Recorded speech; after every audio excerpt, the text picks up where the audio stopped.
All right. Yeah, we have a good number of people up now. So let's get to your book. Yeah. Shift, and I'm sure you didn't know that all this was going to happen, and the book seems so appropriate for this particular time. Yeah, All I right, had no idea. so appropriate for this particular point in time. And the first thing I would like to ask you is, what inspired you to write this book, Shift? Well, so people ask me that question, I guess, and that's a good one. It wasn't a moment in time recently. I actually had this book inside of me since I was 22 years old. Wow. What most people don't know is that I pastored a church at the age of 21 while I was in college. So I got a church together with 5 people, Pastor. I was 21, and all of the members were at least 72 years and older. So, so I remember one day, this is God's honest truth. I remember one day preaching, and all 5 of them was asleep while I was preaching. And so I called my pastor and I said, I must not be doing a great job because 5 people came to church today and all 5 of them were asleep. And he said, tell me a little about the members. I said, sister this, brother that. And I told him how old they all were. He said, son, you need to understand that if everybody in your church is 72 years old and older, he says, they're not asleep, they're just drowsy from the medication. And so I just felt better about myself from that day going forward. But while I was in college, I was playing basketball. And my college coach brought me into an office one day and he said, you have a great shot at playing professional basketball, but there is a problem. And I said, what's the problem? He said, the problem is you're dedicating too much time to basketball and not enough time to your craft, or too much time to preaching and not but basketball, but you can't keep doing both. So he said, you're going to have to make a decision. And I told him that day that my decision was to play professional basketball and that I would preach for God after I was done playing basketball. That was at 4:30 in the afternoon. By 8:30 that evening, I was on a stretcher on my way to the hospital because I had torn every ligament in my left knee. And that is when the shift started. And that's when I started to write the book. And it's in the first few chapters that God shifted my knee. See, when you tear an ACL, it's because the knee joints tear. So God shifted my knee to shift my mind. And that's why I learned that God will shift you in the area that you care about so he can shape you in the area that he cares about. Wow. Wow. Wow. That's powerful. All right. So the second question I'm going to ask is, shifting represents differently to everyone. All right. I mean, to some people, it could be like you gave an experience now about your dream, which was to play the NBA. Some people may have maybe lost a dream job. Their career got terminated. And particularly when we're going through this pandemic crisis here, which will throw up a lot of things into the lives of people. So what does shifting really represent? All right, for you, what does it really mean? And I love the question because people ask me that, and I want them to understand that there is actually a difference between shifting and drifting. Just because you're moving doesn't mean that you're shifting. Just because you left one relationship and got in another one, it doesn't mean you shifted, because you probably got it in one that was just like the last one, unless a shift took place. So here in America, Pastor, yesterday, April 4th, marked the day that Dr. Martin Luther King was assassinated here in Tennessee. Yeah. So that happened 52 years ago. What most people don't know is that was not the first assassination attempt on Martin Luther King's life. There was actually an earlier attempt by a lady whose last name is Curry. Her first name Azola, last name Curry. Martin Luther King was in Harlem at a bookstore signing a book that he had written called Strides to Freedom. And this lady walks up to him and she says, "Are you Martin Luther King?" And he says, "Yes." And she took out a metal knife or a box cutter or letter opener and stabbed Martin Luther King in the chest. So a lot of people don't know about that first assassination attempt. And she stabbed him in the chest, and he went to the hospital, and the doctor told him, they said to him, that the blade was touching the aorta in his heart. And if he had sneezed, it would have pierced his aorta and he would have drowned in his own blood. Now, when I look at that, I think about something amazing, that whenever we sneeze, if everybody who's watching right now, I dare you to just pretend like you sneeze. This is how we always sneeze. It takes everything in your body to sneeze, because you can't be still and sneeze. You have to shift your position. If he would have sneezed, that blade would have shifted and it would have pierced his heart, and he would have drowned in his own blood. And I tell people all the time, be careful when you ask God for a shift, because you could drown. You could drown. Things have to move. You don't know what's going to be pierced when you shift. You don't know what you have to lose. Everybody says, Lord, I want to shift. But did you know that shifting will cost you your marriage? Lord, I want to shift. But what if it cost you your job? Lord, I want to shift. But what if it costs you your ministry? There's a pastor here in Houston, Texas. His name is Dr. Ivy Hilliard. 30,000 members at the apex of his ministry. He goes back and tells the story how he grew up as a Baptist preacher, and then the Lord moved him to Word of Faith. And he had all of these members. And when he went from Word of Faith, from Baptist to Word of Faith, his church shrunk before it grew. It's like a bow and arrow. You have to be pulled back in order to go forward. So when you ask God for that shift, you better be ready for a shaking. You better be ready for, sometimes you have to lose things, as in Martin Luther King's case. If he would have sneezed, it would have caused him to drown in his own blood. Shifts are painful, but they are, and they're rewardful, but Pastor, they're also costly. Wow. Wow. All right, could you share a story with us on where you where you had to choose a shift from your own background there? Yeah, I will tell you, and it's a vulnerable moment for me, and only a few people in the world know about it. And for all of those of you all who are listening, Pastor Poju and I have like a real relationship. We didn't just get on live today. We periodically text each other and check on each other, and we are thousands and thousands and thousands of miles away from each other. And I remember, Pastor, one day you called me, and this is when I had to make a decision. As you know, I went through a separation and divorce last year, and it was one of the most painful moments of my life. And when I came to your church, you had no idea what was going on. But for those of y'all who are listening, this will show you the measure of a man. Pastor called me and asked me to come and preach for a conference because there was a mix-up in our administration. And Pastor, do you remember you said, I know it's short notice, but would you come? And yeah. Pastor sent me that invitation. And guys, I only had 48 hours to spare. And I had this entire book launch and all of this stuff that was set up. But I moved it and got on the plane, and I flew to Lagos for 48 hours. Remember that, Pastor? That's true. Yeah. I had to shift everything to make it because I had lost the most important relationship I had. And so I was in a season where I was trying to make sure that I maintained every one of the relationships I had left. And you were one of those people who had been a constant, where I had found security, where I had found strength.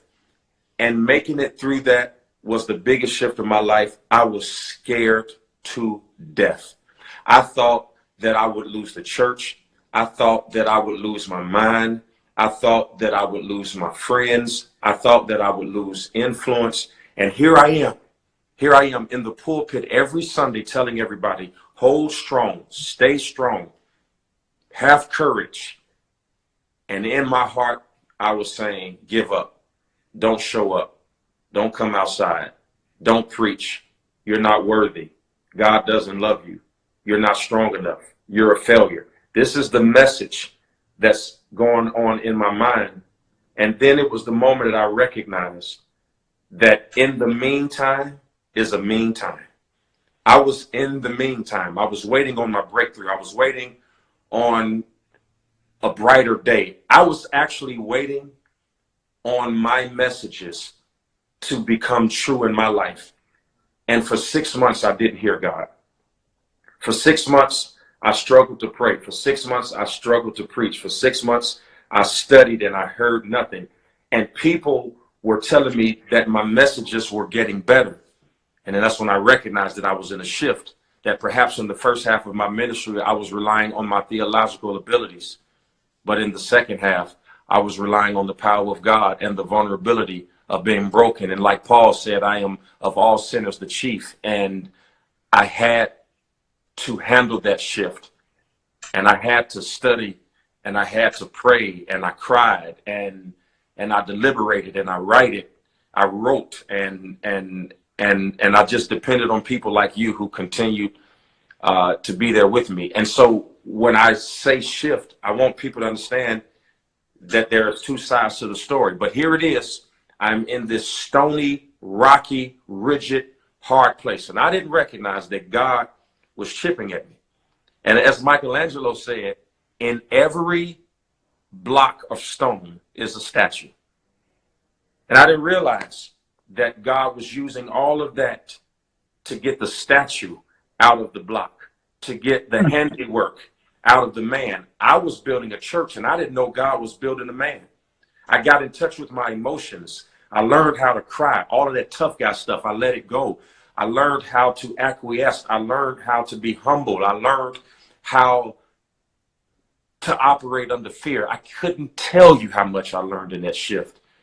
I wish I could have learned it in a book. I wish I could have learned it in theological school.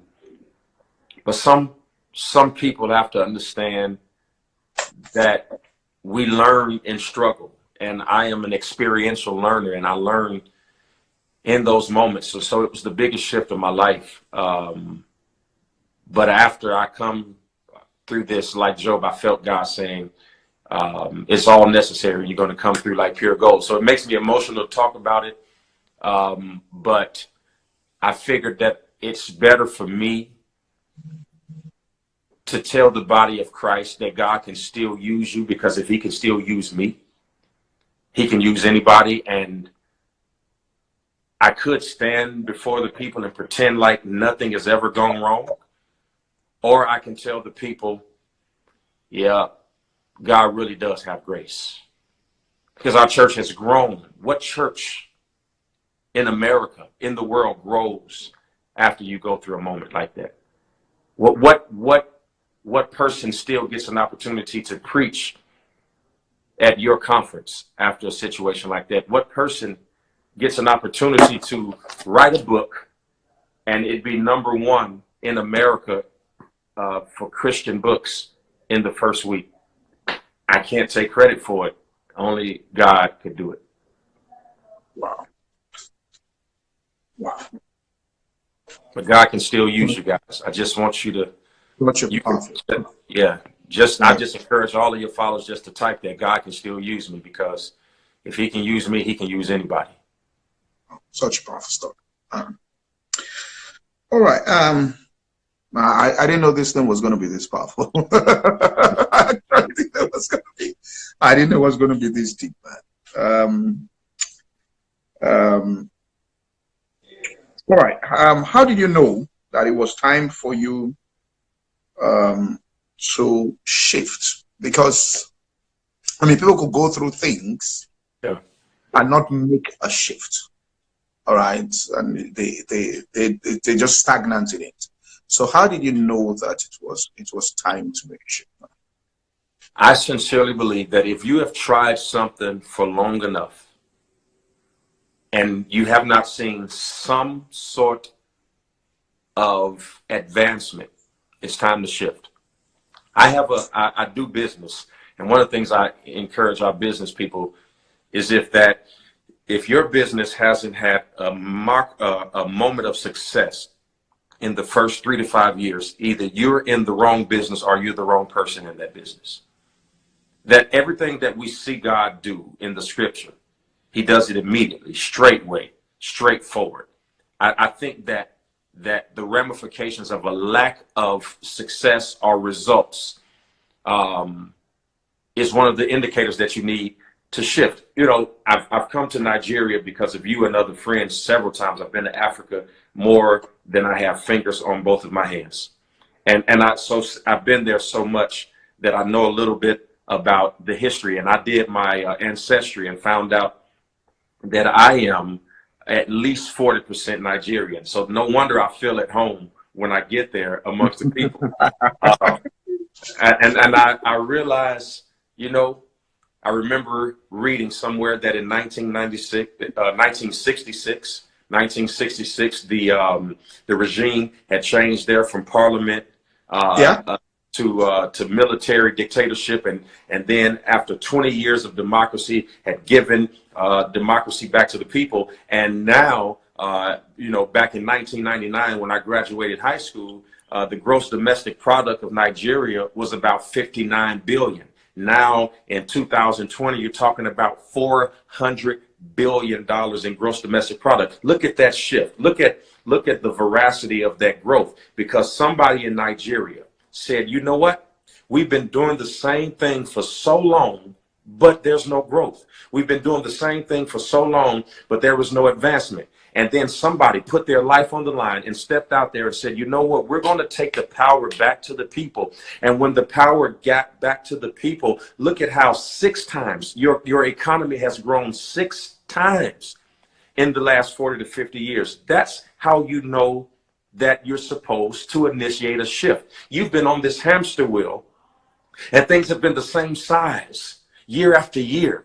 You've been in the same situation year after year. You've been in the same circle of friends year after year. You've been going to the same church year after year, and you haven't grown spiritually. You've had the same pastor since you were 15 year after year, and then somebody steps out of that and steps in the church of a pastor Poju, and in 6 months their life blossoms, and more happens under 6 months of your sermons than 8 years at somebody. That's how you know that you're supposed to initiate a shift, because you, my friend, are too powerful. My brother, my sister, you are too powerful to be in any situation for a long period of time and not see a shift. You are the handiwork of God. You were created by Christ in his image. How can you be created by God and be in his image and be an heir and a joint heir of a God who owns everything and not see growth in your life? It is the Father's good pleasure that you would see and enjoy the benefits of the kingdom. I believe that every Christian, not some of us, not most of us, every one of us in this earthen vessel has been placed a gift that if we shift right, we will find that inside of us there is a treasure. So there's a story, Pastor, about over in Singapore about there being this 50-foot statue. And it was a religious statue to one of the religions over there. And it was made out of rock and clay and mud, right? So it's sitting there. It's 50 feet tall. Can you imagine how heavy it is? It's so heavy that they have to get earth movers to move it from this place. And now why are they moving it? Because the government has now implemented eminent domain, and they're getting ready to take a freeway right through the place where this statue sits. And so the people are saying, no, it's a religious thing. You can't move it. Don't move it. It belongs to us. It is our God. It is our image. They say, don't move it. The government says, we don't care. We have eminent domain. It has to be moved. They were arguing about it. This statue was appraised at $50,000 US. In that economy, it was way more money. But calculated in American dollars, it was about 50,000. Pastor, do you know when they picked that statue up, and they hooked it up to the earth movers, and they began to shift it from where it was to the next place, all of a sudden it starts to shake and it starts to break. And the story is that the scales and the mud and the brick starts to fall off of it. And they recognize after they start shifting it that the entire statue was made of solid gold. As long as it would have stood still, it was worth $50,000 of rock and an image. But when they moved it, they found out that it was gold underneath. And let me tell you, that is why God shifts you, because there was something underneath that surface. There was something underneath. There was something inside of you that nobody knows. And guess what? You don't even know it. So that's why God shakes you. That's why he breaks you. That's why he is the potter and we are the clay. That's why he molds us. And remember, the potter had the clay on the wheel, and then he threw it down and said, you know what, I've got to make it anew. And that's where you are right now. That's God is taking you off of that wheel and throwing you down and making you anew. And you may feel like it's a breaking, but God says it's a shifting, because underneath that attitude, underneath that rejection, underneath that pain, underneath that disposition is a solid gold saint. And I decree and declare that every person who's watching, there is so much more to you. But sometimes God has to initiate a shift to get to it. Amen. Two things. First of all, I can hear my wife upstairs. She's shouting. I think she's having church listening to you. Because I can hear her shouting. What's going on? She must be shouting at the preaching upstairs. Second thing I must tell you is that the protocol officers always told me when he came to preach that this man, Pastor Keion, must be a Nigerian by DNA because of the sense of fashion. So when you said you're 40% Nigerian, I'm sure they'll be saying where they are. All right. I'm proud of it. I'm proud of it. All right. Then in hindsight, is there a time you think you should have shifted, but you stagnated, which means you didn't make the shift that you thought you should have? Man, yes. Absolutely. I have to go back to what we just talked about with my marriage. Had I was so focused on trying to build a church, and I was gone. I mean, I was preaching everywhere all the time. And I didn't realize that you cannot go after a thing without losing a thing. It's not if you don't do it unintelligently. I learned that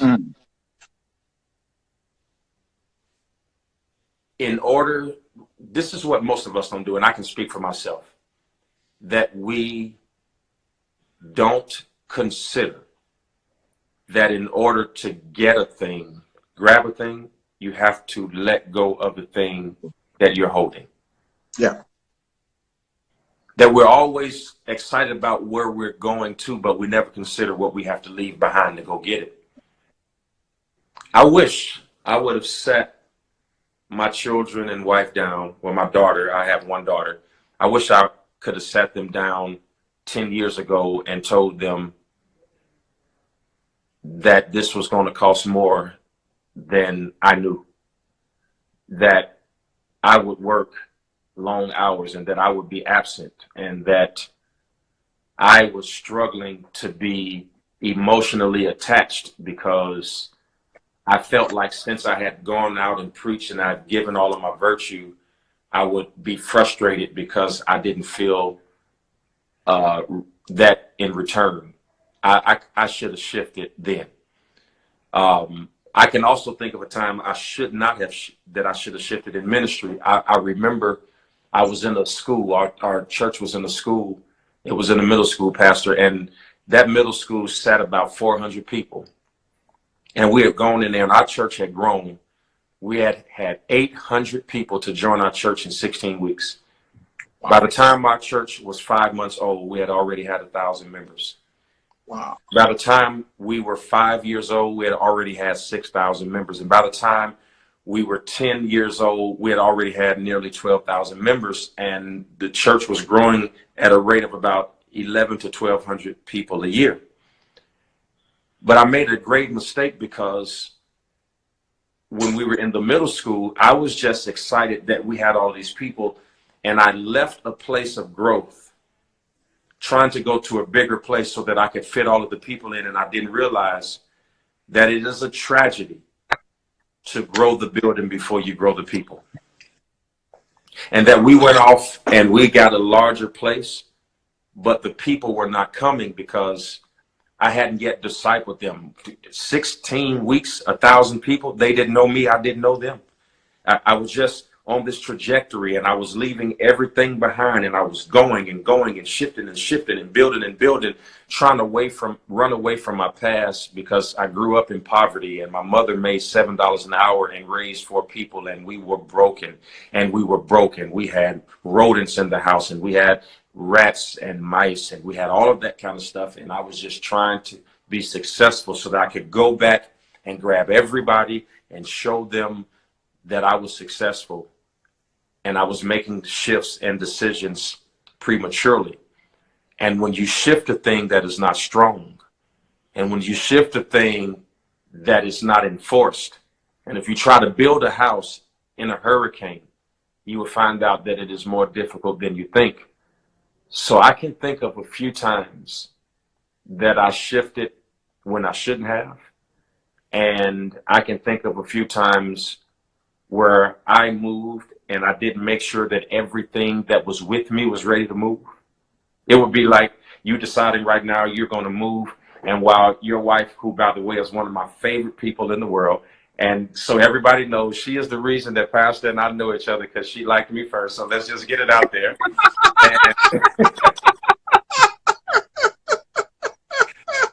Could you imagine deciding you were going to shift right now and move, and you didn't go upstairs and tell her, and she came downstairs and you were gone? Could you imagine?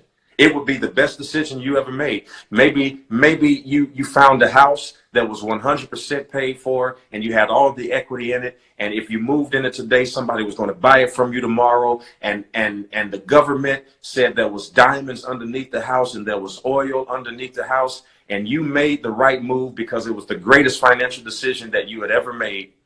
But you failed to walk up a few steps and inform your wife that you were moving, and she came down and you were gone. It wouldn't be a great shift, because it would be the failure of communicating and preparing all of that is with you, that we're moving for this purpose. I have done that one too many times in my life, and I'm almost 39 now. And I wish I would have learned this lesson earlier and not been so zealous and aggressive about goals, because when you go to a thing, you have to also consider what it'll cost you on the way. Wow. Whew. Yeah. All right. We're just going to have one last question before I just. What advice will you share with the world tonight? People who resonate, and I can see from all the comments that a lot of people are really resonating with this. So what one advice will you share with the world tonight? I remember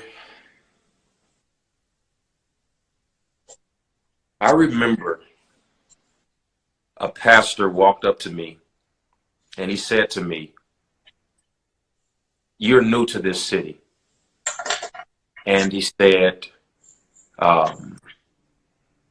"There is a hierarchy here, and you need to respect that." And he looked me in my face and he said, "Who do you think you are?" What? I wish he would have asked me that question within the last year, because I didn't have the answer 10 years ago when he asked me. He asked me and I didn't know. If he would have asked me today, I would have said, "I'm the head and not the tail. I'm above only and never beneath. I am the lender and not the borrower." If I had one thing to tell all of the listeners today,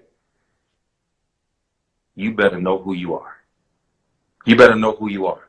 You better know who you are, because when you know who you are, nobody can take it from you. When you know who you are, nobody can define you. When you know who you are, you don't stay up all night contemplating other people's opinions about you, and you don't lose sleep at night because you're concerned about somebody's assessment of you. You have to know. The greatest thing that has ever happened to me in the last year is I finally met myself. I finally met myself. And I hope and I pray that out of my nakedness and exposing myself and putting myself at great harm for people to make their own assessments about what I've said today, if I can encourage you just to know who you are, to be able to know who God created you to be, this book, these tears and this pain would be worth the call to ministry if I can get you to know who you are and whose you are. That's what I'll leave it at. Thank you, Pastor Keion. I must say something.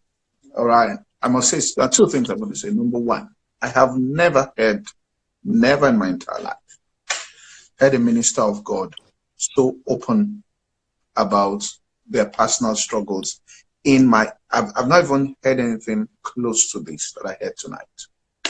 And I think this is the best conversation I've had in my life. Wow. I actually think this is the best conversation. All right. I had no idea that we were going to get this deep. But it's always good, all right, to be precise about things. So I'm going to have to let go. But let me just tell the public, all right, particularly those of us who are in Nigeria, the audience in Nigeria, please, I'm sure you will be itching to get this book. You can get it on Amazon. It's called Shift, all right. Keion Henderson, it has, there are 12 chapters: death, divorce. Next one, he speaks on desperation. Third, he speaks on decision. Fourth, he speaks on deliverance. Fifth, he speaks on destiny.